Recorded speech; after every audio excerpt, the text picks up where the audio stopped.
Wow, that was absolutely amazing. What an amazing journey that we've been on with the Courage to Heal Summit. And so now I want to introduce you to our next guest, Anda Grobbelaar.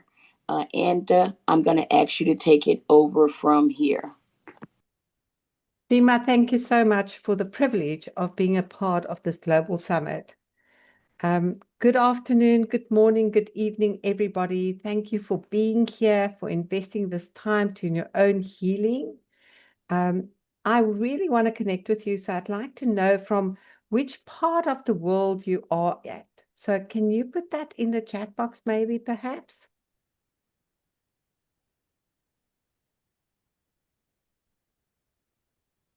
USA, Christy says. Msuna's Wendy says Mexico. Lima says USA. Wow. Do you know this wonderful map that we are creating on healing today? With everybody being in such different parts of the world, how incredibly privileged we are. Adrian says Delray Beach, Florida. Thank you so much. Now, I'm curious, what brought you to these sessions today? Why are you here? What are you expecting to take away from this session? Can you put that in the chat?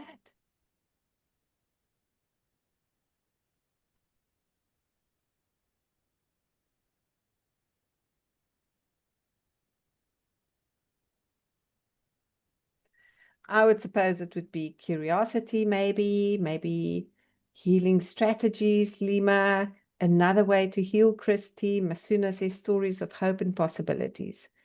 Adrian says coping skills. Fantastic. I can certainly help you with that because I walked this road myself. Thank you for your courage to share. And I just want to let you know that each one of your presence here today is very sacred to me, and I appreciate that. I want you to think of a moment in your life where a season, a pain, a loss became so overwhelming that it felt like it was going to define you. Just take a moment. Where that story of what happened actually started to feel like the whole story of your life. Thank you, Chantal from the USA. So who am I besides my name, Anda Grobbelaar? I am an international keynote speaker. I am an international published author. I have co-authored various books with various people from across the world. And the last book I co-authored with Chris Manone became the #1 best-selling book in 2 categories on Amazon. I'm also the co-founder of Fire to Wire South Africa, a platform where we practice mindfulness, and we discuss a topic of the day. I am the founder of Angel Parties for Children with Cancer in South Africa, and I am the founder of the Analda Grobbelaar Bibi Foundation. In 2024, I had the privilege of traveling through India for 3 weeks with Mr. David Nair from Brisbane, Australia, a world sought after coach and mentor. We spoke to 8,500 people face to face. We were streamed worldwide twice. We were interviewed on 5 radio stations, and we spoke at institutions like Astra Hospital, Emphasize, and the Western Hotel School. So I hope you have your pens and notebook ready because I'm going to be sharing with you a lot of information and I'd like you to take some nuggets away today. I also want you to know each one of you sitting here has got some hurt, some grief, something that you're carrying with you. And you are not alone, not in this room and not in this feeling. You see, my mission is a deeply personal one, to empower 1 million people to move from grief to gratitude so that they can find their purpose in life and live a fulfilled life. My mission wasn't born in a seminar or a book. It was born in one of the deepest, darkest moments of my life. It didn't just bend me, it cracked me wide open and forced me to rebuild from the inside out. And for a long time, I believed with all the fibers in my body that grief was a life sentence. But my journey showed me something completely different, radically different. It showed me that grief can be used as a catalyst, for your most incredible personal transformation. That grief is not the end of your story. Yes, grief can immobilize you, or grief can make you grow, but that's your choice.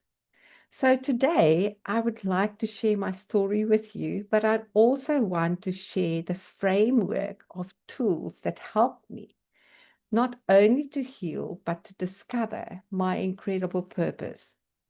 And this will also help you. You see, several years ago, my world wasn't just shaken, it was shattered. I experienced a loss so deep and so profound that I felt all the color, all the music was drained from my life. For months, I lived like a ghost in my own life, going through the motions. My mind became a restless storm of what ifs. Why me? And a deafening silence of what should have been. 23 years ago, I gave birth to my daughter, Analda Grobbelaar, or Bibi, as we called her. She was gorgeous. She looked just like me, but she had no breath. She was stillborn at 9 months. And in one single shattering moment, my life went from before and after. And years I performed. I wore the smile, I had a good job, I nurtured my family, and everybody thought that I had moved on. But inside of me, there was this constant humming of absence. And without really realizing it, I had built a house in grief. And the walls were built with excuses. I'm too tired. I'm too sad. It's too hard. One day when I feel better. But then the turning point came. And it wasn't with fanfare. And it wasn't like a lightning bolt out of the sky. It was this incredibly demanding thought that came into my head. It was a Wednesday afternoon around 4 o'clock, and I was sitting on the couch in my pajamas, unshowered, spiraling down this vortex of self-pity, despair, and depression. And this thought came through, crystal clear, undeniably saying, if you don't move right now off of this couch, you're never going to get out of this hole of depression. So I had a stark choice. I got up and I showered, I got dressed, and I cooked a meal for my family that night. I could have let loss destroy me, or I could use that grief as a catalyst to build a new life, to honor Bibi, to honor my love for her, but not to be defined by her. And it is in moments of decision that our destiny is shaped. Cooking that one meal was a tiny step for me. It was a flame in a vast darkness, but it was my flame. It was my first conscious step of moving from a victim of pain to becoming the architect of my new life. But healing wasn't one big leap for me. It came in a million decisions every single day that I had to make. When I wasn't able to show up, I wanted to hide, I had to make a decision to show up. When I wanted to fall into self-pity, I had to make a decision to practice self-love. So I had to choose life minute by minute, breath by breath. And then I started a small routine with my 4-year-old daughter, Lanae, at the time.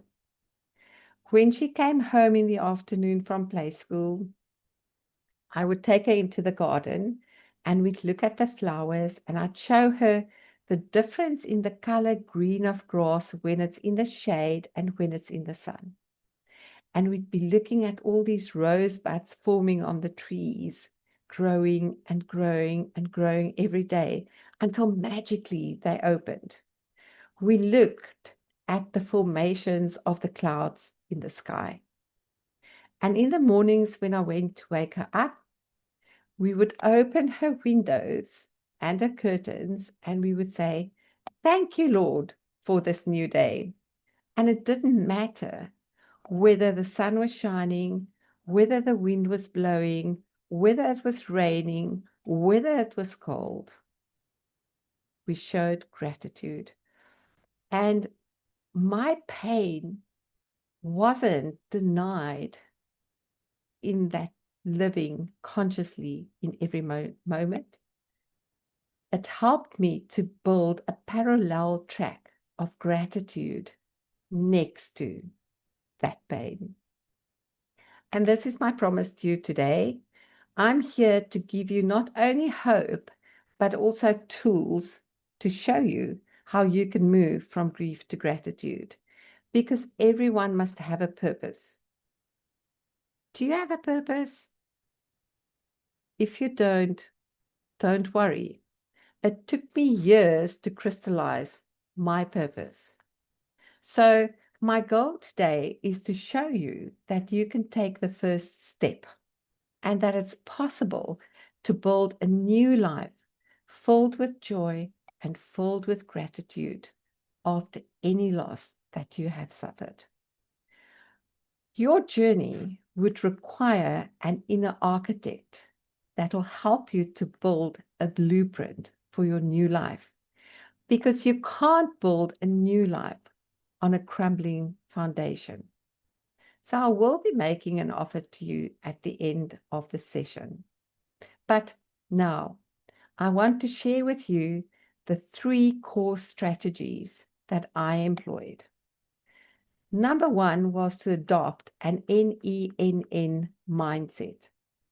And NENN stands for no excuses, no negativity. You know that a grieving mind is a brilliant master of convincing excuses to keep you stuck, to keep you small. I'm tired. It won't matter if I do that today. I will start tomorrow. NENN is your declaration of war on that voice. It's not denying your pain. It's about refusing to let that pain veto your next small step. So let's try this. If you, for example, think, maybe I need to start exercising, okay? Maybe I need to clear one drawer today. Maybe I need to send an email. Listen to the excuse that your mind comes up with. No, I'm too tired. I'll do it tomorrow. Now let us apply NENN. My mind says, I'm too drained to do this. Using NENN says, I will just walk for 5 minutes today instead of exercising for 30 minutes. Now, when you use NENN like that mental shift from I can't do this to I will do a bit is a foundational brick that you're laying for your new inner strength. Strategy 2 is your gatekeeper. And I love this gatekeeper. Your grieving mind feels like a busy, dangerous highway of painful, looping thoughts. Now, none of us would allow strangers to wander through our homes. So why do we allow looping thoughts, destructive looping thoughts, run through our minds?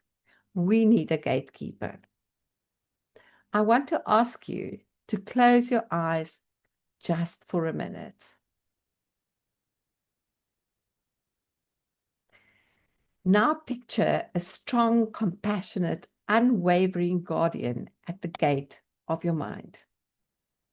It can be a wise figure, a warrior, or some light, whatever resonates with you. The sole job of that gatekeeper is to guard your peace, to stop destructive, looping thoughts coming into your mind by asking one question. Is this serving my healing, or is this keeping me stuck when I'm broken? When the thought of I'll never be happy again comes into your mind, the gatekeeper doesn't fight with fake positivity. It intervenes with truth and compassion. It says, I acknowledge I am in pain right now, but I am open to possibilities of a future joy which will look different, and it is still possible. That tool didn't just quiet my mind, it rebuilt my identity, thought by thought. It protected my spirit. You can now open your eyes. Strategy 3 that I employed was to build a vision board. Because the hardest part when you're grieving is to envisage a new life filled with love and care. And stepping into that future. My future looked blank, empty, like a grey wall. So I created a vision board. In the middle, I put the word gratitude. And around gratitude, I actually put pictures of me running a morning mindset platform. I put pictures of which wasn't on the cards, by the way, at that time. I put pictures of me helping others, which wasn't happening at the time. I put pictures of me speaking to thousands of people, which was terrifying, by the way. But today, I live my vision board. Here I am. I'm talking to all of you. I run a platform in the morning. I got pulled into my vision board when my own strength was faltering. Your task is not to grieve your past. Your task is to actively and bravely design a future that you can lean into. A vision board isn't magic. It's a daily visual reminder that your story is not over, that you are going to write your next chapter. So, When we look at these three pillars, NENN, the gatekeeper, and the vision board, it lays a foundation so profound for your own transformation. And you need to know that you have the experience to rebuild your life, to create that blueprint. But sometimes it might feel so overwhelming when you do this alone. So you might need a guide and a supportive community and a structured path. For those of you who are feeling this yes in your heart, yes to wanting to stop the circling of pain and to start building a new purpose, I have a special invitation. I lead a deeply immersive 10-week online mastermind, Finding Your Purpose in Your Journey from Grief to Gratitude. We take these pillars and we build your new life together. We meet weekly, live, for coaching sessions, for questions and answers, and you become a part of a supportive community. You get my eyes, my heart, my full attention, my full toolkit, guiding you through every step of your journey. Now, the investment for this life-changing container normally is about $3,000. But because you trusted me today, because you stayed with me until the end of the session and you gave me your time, I'm offering this at a very special price of $1,000, $1,500 for 24 hours. But because I want your transformation to be immediate, I'm also going to offer you 4 bonuses. The very first bonus is Bibi's story, the book I wrote about our transformation as the Grobbelaar family from grief to gratitude. And I would love you to read it so that you can know you are not alone. And that is valued at $27. The second bonus I'm going to offer you is a private consultation with myself before you start the mastermind, which is valued at $300. But because I'm part of the Mental Resilience Mastermind run by Mr. David Nair from Brisbane, Australia, I'm going to offer you 4 sessions of the Mental Resilience Mastermind for free, which is valued at $1,000. I spoke about Fire to Wire, the platform that I now run in the mornings at 5:15 South African time. I'm going to invite you to attend 10 sessions of that for free, which is valued at $2,000. The bonuses I'm giving you is $3,327. The investment I'm asking you to make for your well-being is $1,500. So please do connect with me should you want to sign up for the mastermind, because this isn't just a program, it's a passage to help you to move from the person you had to be to the person that you are meant to be. So please take this with you today. Your grief is real. Your pain is valid, but it's not your permanent address. You have within you the resilience that are waiting to be chosen. You have within you that purpose waiting to be discovered on the other side of your pain. So start with one NENN decision today. Employ your gatekeeper tonight. Be gentle with yourself and be brave. And may you move from grief to gratitude to your purpose that takes your breath away. Thank you so much.